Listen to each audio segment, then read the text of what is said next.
সবাইকে স্বাগত দীপ্ত সন্ধ্যার সংবাদে। সাথে রয়েছে দোলা ডলরের। শুরুতেই জানাবো সংবাদ শিরোনাম। আগামীকাল পবিত্র ঈদ উল ফিতর, প্রধান জামাত হবে জাতীয় ঈদগাহে, বজ্রসহ বৃষ্টির পূর্বাভাস। ঈদ যাত্রার শেষ দিনেও ট্রেনে ঘরমুখো মানুষের ভিড়, সড়কপথে স্বস্তির যাত্রায় বৃষ্টিতে ভোগান্তি। অস্থির পরিস্থিতির মধ্যেই সৌদি আরব সহ মধ্যপ্রাচ্যের বিভিন্ন দেশে পবিত্র ঈদ উল ফিতর উদযাপিত।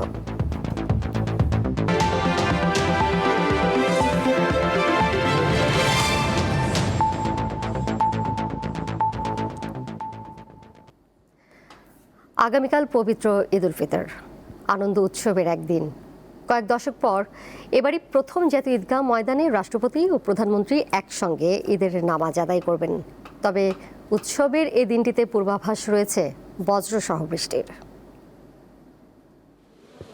সব ভেদাভেদ ভুলে গিয়ে নতুন করে সবাইকে আপন করে নেওয়ার একটি সুযোগ এনে দেয় ঈদ। কারণ এদিন কারো প্রতি কারো রাগ বা অভিযোগ থাকে না, সেই সঙ্গে থাকে না কোনো বৈষম্য। ঈদ মানেই মিলন। ঈদের আমেজ এখন ঘরে বাইরে সবখানে। সড়কে শোভা পাচ্ছে ঈদ মোবারক লেখা, শুভেচ্ছা বার্তা। বাহুল্য না থাকলেও সাজানো হয়েছে বিভিন্ন সরকারি বেসরকারি ভবন। উৎসবের এই দিনটি ঘিরে নানা শ্রেণীর মানুষের মধ্যে রয়েছে বিভিন্ন পরিকল্পনা। আমি মূলত ঢাকাতে ঈদ করি। আমার মা আছে, যদিও মার জন্য গ্রামে যাওয়া, এখন মা আমার কাছে আছে। আমার বাসা ঢাকায়, আমরা এবার ঈদ ঢাকায় করব, ফ্যামিলি নিয়ে, পরিজন নিয়ে সবাই মিলে। ঈদের জামাত জাতীয় ঈদগাহে নামাজ পড়ি আর কি। আমার পরিবাররা সবাই আমরা ঢাকায়। ঈদ আনন্দের পাশাপাশি ইবাদত ও শুকরিয়ার দিন। ঈদের নামাজ আদায় করা অত্যন্ত গুরুত্বপূর্ণ। ঢাকায় হাইকোর্ট সংলগ্ন জাতীয় ঈদগাহে প্রধান জামাতের আয়োজন করা হয়েছে, যেখানে পুরুষের পাশাপাশি নারীদের জন্যও ব্যবস্থা রাখা হয়েছে। ঈদগাহ ছাড়াও আশেপাশের সড়ক ও খোলা স্থানে অন্তত 1 লাখ মুসল্লি নামাজ আদায় করবেন বলে ধারণা করা হচ্ছে। সকাল 8:30টায় এখানে ঈদের জামাত শুরু হবে। সাধারণ মানুষের পাশাপাশি অংশ নেবেন রাষ্ট্রপতি শাহাবুদ্দিন ও প্রধানমন্ত্রী তারেক রহমান। তবে ঈদের দিন ঢাকাসহ দেশের বিভিন্ন স্থানে পূর্বাভাস রয়েছে বৃষ্টির। এমনকি সকালে ঈদ জামাতের সময়ই বৃষ্টি হতে পারে। আগামী 24 ঘন্টায় আবহাওয়ার পূর্বাভাসে আমাদের বলা হয়েছে যে রংপুর, ঢাকা, ময়মনসিংহ এবং সিলেট বিভাগের অনেক জায়গায়, কিছু কিছু জায়গায়, এবং খুলনা, বরিশাল এবং চট্টগ্রাম বিভাগের 2-1 জায়গায় বৃষ্টি, বজ্রসহ বৃষ্টি, সেই সাথে লাইটিং ফ্লাশের সম্ভাবনা রয়েছে। আবহাওয়া প্রতিকূল বা অন্য কোনো অনিবার্য কারণে এই ঈদগাহে জামাত অনুষ্ঠান সম্ভব না হলেও সকাল 9টায় জাতীয় মসজিদ বাইতুল মোকাররমে ঈদের প্রধান জামাত অনুষ্ঠিত হবে। ধর্মীয় মূল্যবোধকে ধারণ করে পরিবার পরিজনের সঙ্গে আনন্দ ভাগাভাগি করতে প্রস্তুত পুরো দেশ। পবিত্র ঈদ উল ফিতর সবার জীবনে বয়ে আনুক শান্তি, সম্প্রীতি ও কল্যাণ, এমনটাই প্রত্যাশা সকলের। জহিরুল মোহসান, দীপ্ত সংবাদ, জাতীয় ঈদগাহ ময়দান, ঢাকা। পবিত্র রমজান মাসের শেষ শুক্রবার হিসেবে আজ সারা দেশে পালিত হয়েছে পবিত্র জুমাতুল বিদা। জাতীয় মসজিদ বাইতুল মোকাররমেও যথাযথ ধর্মীয় ভাবগাম্ভীর্যের সাথে পবিত্র জুমাতুল বিদার আয়োজন করা হয়। মাহে রমজানের শেষ জুমায় ইবাদত করতে পেরে ধর্মপ্রাণ মুসলমানরা সন্তুষ্টি প্রকাশ করেন। আজকের দিন শেষে বিদায় নিচ্ছে 1447 হিজরি সনের মহিমান্বিত মাস রমজান। শুক্রবার রাজধানীর বাইতুল মোকাররম, জাতীয় মসজিদ সহ সারা দেশের বিভিন্ন মসজিদে ধর্মপ্রাণ মুসল্লিরা জুমার নামাজে যোগ দেন। জুমার খুতবায় রমজান মাসের ফজিলত ও ইবাদতের গুরুত্ব তুলে ধরেন খতিবরা। পাশাপাশি জুমার নামাজ শেষে দেশ ও জাতির কল্যাণ এবং মুসলিম উম্মার ঐক্য ও শান্তি কামনা করে বিশেষ মোনাজাত করা হয়। রোজা থাকতে পেরে আমি আল্লাহর কাছে শুকরিয়া জ্ঞাপন করছি, আলহামদুলিল্লাহ। আল্লাহর কাছে পরিবারের জন্য দোয়া চেয়েছি, নিজের জন্য দোয়া চেয়েছি। আল্লাহর কাছে আমরা ক্ষমা চাইছি। আগামী বছর কি রোজা পাইমো না পাইমো গ্যারান্টিও নাই। মুসলমানদের শান্তি এবং সকল মুসলমানরা ঐক্যবদ্ধভাবে যাতে ইসলাম কায়েম হয় সে কাজ করবেন, এবং এই বাংলাদেশ যাতে শান্তিতে এবং সমৃদ্ধশালী বাংলাদেশ হয় সেই প্রার্থনা করলাম। এই যাত্রার শেষ দিনেও দেখা যায় ট্রেনে ঘরমুখো মানুষের ভিড়। সকাল থেকে রাজধানীর কমলাপুর রেলওয়ে স্টেশনে হাজারো মানুষ ভিড় করেন। শেষ মুহূর্তে বাড়ি ফেরার কারণে অন্যান্য দিনের তুলনায় যাত্রী উপস্থিতি বেশি হলেও কোনো ট্রেনের যাত্রা বিলম্ব ঘটেনি। রেলগাড়ি ঝমাঝম, পা পিছলে আলোর দম। ঈদযাত্রার শেষ দিনে রেল ভ্রমণের ক্ষেত্রে প্রচলিত এই ছন্দের মতো কাউকে আলোর দম হতে হয়নি। কিছুটা চাপ থাকলেও নির্বিঘ্নেই যে যার গন্তব্যে রওনা হতে পেরেছেন। শুক্রবার সকালে কমলাপুর স্টেশনে গিয়ে দেখা যায় সুশৃঙ্খলভাবে টিকিট চেকিংয়ের মাধ্যমে প্ল্যাটফর্মে প্রবেশ করছেন যাত্রীরা। বগিতে উঠতেও নেই হুড়াহুড়ি। পরিবেশটা অনেক সুন্দর আর কোনো ঝামেলা মুক্ত, এইটাই আমরা চাই, এটাই আমরা দরকার। অনেকদিন পরেই পুরা ফ্যামিলি নিয়ে বাড়িতে যাচ্ছি ঈদ করার জন্য সবার সাথে। প্রিয়জন ও পরিবারের সঙ্গে ঈদ উদযাপন করার আকাঙ্ক্ষা ছিল সবার চোখে মুখে, অপেক্ষা শুধু মিলিত হওয়ার।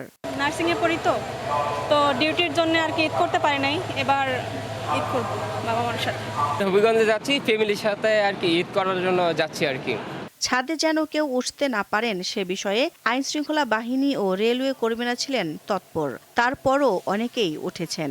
কিছু যাত্রী আছে তাদের হাতে টিকিট আছে, কিন্তু তারা ছাদে যেতেই কমফোর্ট ফিল করে, দেখে দৌড়ে যে ছাদে ওঠে। তো আসলে ট্রেনটা তো অনেক বড়, আমরা হয়তো একটা জায়গায় থেকে নামানোর চেষ্টা করি, দৌড়ে যে আরেকটা জায়গা থেকে তারা উঠে যায়। আমরা এমনও দেখি যে ঝুঁকি নিয়ে তারা ছাদে ওঠে। বগুড়ায় দুর্ঘটনা ছাড়া ট্রেন যাত্রায় এবার কোনো দুর্ভোগ ছিল না বলে দাবি করেন তিনি। দিলশা দেনি, দীপ্ত সংবাদ, ঢাকা। এই যাত্রার শেষ দিনেও ঢাকা ছাড়ছেন অসংখ্য মানুষ। সড়ক পথে যানজটের ভোগান্তি অনেকটাই কমেছে। ঢাকা টাঙ্গাইল ও ঢাকা ময়মনসিংহ রুটে এখন পর্যন্ত যানজটের খবর পাওয়া যায়নি। বিশেষ করে গাজীপুরের চন্দ্রা মোড় ঘিরে অনেকটা নির্বিঘ্নেই যানবাহন চলাচল করছে। এছাড়া যমুনা সেতু দিয়েও গাড়ি চলছে বাধাহীনভাবে।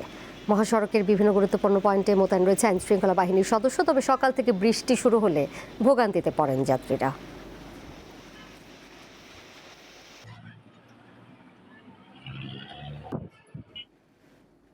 এবার আরএফএল ওয়ার্ড্রোব ঈদ বাজার।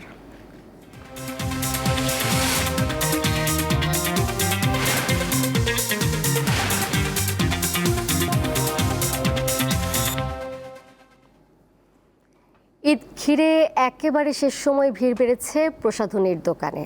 বেশিরভাগ নারীর পছন্দ হালকা কাজের গহনা। ক্রেতা সমাগম ও বিক্রি ভালো হওয়ায় খুশি বিক্রেতারাও। ফ্যাশন সচেতন নারী পুরুষের সৌন্দর্যের মুগ্ধতা ধরে রাখতে প্রসাধনীর ব্যবহার এখন হালের ফ্যাশন। উৎসব ঘিরে এসবের চাহিদা বাড়ে, তাই প্রসাধনীর পসরা সাজিয়ে প্রস্তুত থাকেন ব্যবসায়ীরাও। শেষ মুহূর্তে গহনা ও প্রসাধনীর দোকানে সব বয়সী নারীদের উপচে পড়া ভিড়।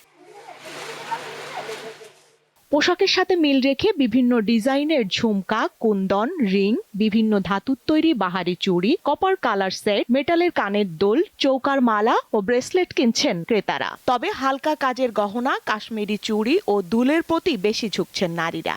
জামার সাথেই ম্যাচিং করে কেনা হচ্ছে এখন কানের দুল, চুড়ি। এখনো ব্যাগ কিনা বাকি, স্যান্ডেল কিনা বাকি, হালকা পাতলা কসমেটিক্স, কানের দুল এগুলাই নিয়েছি। এখন একটা নতুন চুড়ি আসছে আপনার কাশ্মীরি রেশমি চুড়ি কাশের, আর একটা আছে কাশ্মীরি কানের দুল।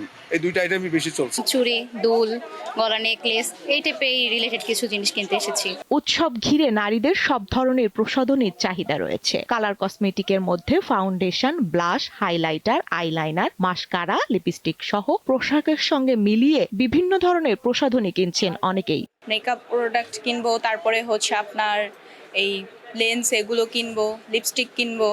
লাস্ট মোমেন্টের শপিং এর জন্য এখন অনলাইনে কিনতে যাই, সেখানেও অনেক দাম। এখানে কিনতে আসি, এখানেও অনেক দাম। কোথায় যাব এখন আমরা? একটা নেল পালিশ কিনতে হবে বা একটু লিপস্টিক কিনতে হবে, একটু কিটাকি একটু যাই লাগবে এগুলো কিনবো। ঈদের আনন্দ বাড়াতে সন্তানের জন্য মেহেদি কিনছেন বাবা মায়েরা। ক্রেতা আকর্ষণ বাড়াতে প্রসাধনী কোম্পানিগুলো দিচ্ছে মূল্য ছাড়। মেয়ের জন্য নিয়েছি, মেয়ে হাতে নকশা দিয়ে মেহেদি দিবে, এর জন্য নিয়েছি। মেহেদি পড়তে তো অনেক ভালো লাগে, আমি আমার মেয়ের জন্য নিলাম, নিজের জন্য নিলাম। না, তুলনামূলক আলহামদুলিল্লাহ আপু ভালো আলহামদুলিল্লাহ। অন্যান্য বছর থেকে এবছর একটু ভালো বেঁচে কেনা। ঈদের আনন্দ বাড়িয়ে তুলতে কিছুটা দাম বেশি হলেও পছন্দের পণ্য কিনতে পেরে খুশি ক্রেতারা। স্বস্তিকা সিংহ, দীপ্ত সংবাদ, ঢাকা। আন্তর্জাতিক প্রসঙ্গ। অস্থির পরিস্থিতির মধ্যেই সৌদি আরব, সংযুক্ত আরব আমিরাত সহ মধ্যপ্রাচ্যের বিভিন্ন দেশে আজ পবিত্র ঈদ উল ফিতর উদযাপিত হচ্ছে। তবে যুদ্ধের কারণে এবার দেশগুলোতে ঐতিহ্যবাহী রীতিনীতি উদযাপনে ভাটা পড়েছে। সৌদি আরবে ঈদের জামাত মক্কার পবিত্র মসজিদুল হারাম ও মদিনার মসজিদে নবমীতে অনুষ্ঠিত হয়েছে। একই সাথে সংযুক্ত আরব আমিরাত, কাতার, কুয়েত ও বাহরাইনের বিভিন্ন মসজিদেও ঈদের বিশেষ জামাত অনুষ্ঠিত হয়। তবে যুদ্ধের কারণে বেশ কিছু দেশে এবার ঈদগাহে নামাজ বাতিল করা হয়েছে। এছাড়া যুদ্ধবিধ্বস্ত ফিলিস্তিনেও ঈদ উদযাপন হচ্ছে। তবে ইরান যুদ্ধকে ঢাল হিসেবে ব্যবহার করে আল আকসায় ঈদ জামাতে নিষেধাজ্ঞা দিয়েছে ইসরায়েল। মধ্যপ্রাচ্য ছাড়াও অস্ট্রেলিয়া, তুরস্ক, মালয়েশিয়া এবং আফ্রিকার বেশ কয়েকটি দেশে ঈদ উদযাপন করছেন মুসলমানরা। অন্যদিকে ভারত, পাকিস্তান সহ এশিয়ার অনেক দেশে বৃহস্পতিবার শাওয়াল মাসের চাঁদ দেখা না যাওয়ায় শনিবার ঈদ উল ফিতর উদযাপন হবে।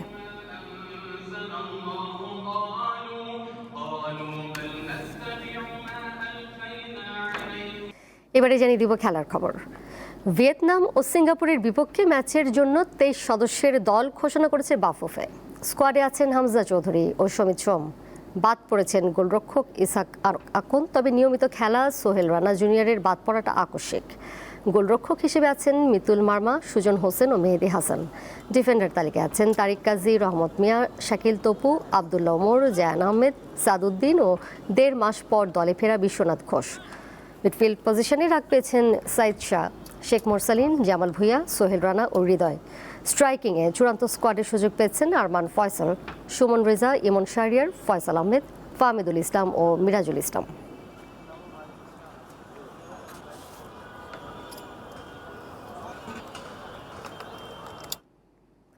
এর সাথে শেষ করব দীপ্ত সন্ধ্যার সংবাদ। যাবার আগে শিরোনামগুলো জানিয়ে দেব আরও একবার। আগামীকাল পবিত্র ঈদ উল ফিতর, প্রধান জামাত হবে জাতীয় ঈদগাহে, বজ্রসহ বৃষ্টির পূর্বাভাস। ঈদযাত্রার শেষ দিনেও ট্রেনে ঘরমুখো মানুষের ভিড়, সড়ক পথে স্বস্তির যাত্রায় বৃষ্টিতে ভোগান্তি।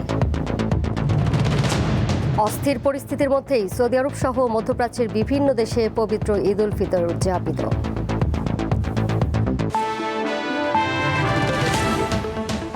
এই ছিল এখনকার মতো। পরের সংবাদ দেখবেন রাত 11টায়। এছাড়াও আরও তথ্য এবং বিনোদনের নানা খবরাখবর জানতে যুক্ত থাকুন দীপ্ত ডিজিটাল প্ল্যাটফর্মে। ধন্যবাদ সবাইকে।